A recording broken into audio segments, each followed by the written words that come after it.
আসসালামু আলাইকুম রহমতুল্লাহি ওয়া বারাকাতুহু। কলিজার বন্ধুরা সবাই কেমন আছেন? আজকে হৃদয় বিদারক ভিডিও নিয়ে আপনাদের মাঝে উপস্থিত হয়েছি। ভিডিওটি সবাই মনোযোগ দিয়ে দেখবেন এবং কমেন্টে জানাবেন। আসলে একটি পাখির 5টি বাচ্চা হয়েছে বা ছানা হয়েছে। ওই ছানা 5টির মধ্যে একটি ছানা অসুস্থ।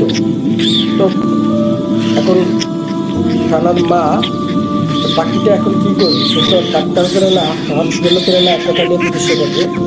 সে যতদূর সম্ভব আপ্রাণ চেষ্টা করছে তার সন্তানটাকে বাঁচানোর জন্য, বাকির সন্তানটাকে বাঁচানোর জন্য যথারীতি চেষ্টা চালিয়ে যাচ্ছে। জায়গা জায়গা ঢোক দিয়ে জায়গা জায়গায় চেষ্টা করলো সারিয়ে ভালো করার জন্য, কিন্তু আসলে ভালো করতে পারলো না। শেষ পর্যায়ে কী করলো? 5টি থানার মধ্যে তখন ভারাক্রান্ত মন নিয়ে দুঃখ বেদনা নিয়ে নিজের থানাটাকে নিজেই খেয়ে ফেললো। এটা আসলে একটা মর্মান্তিক ঘটনা। আল্লাহ আমাদেরকে যতটুকু দিয়েছে ততটুকু নিয়ে মহান রব্বুল আলামিনের কাছে সন্তুষ্ট থাকার দরকার।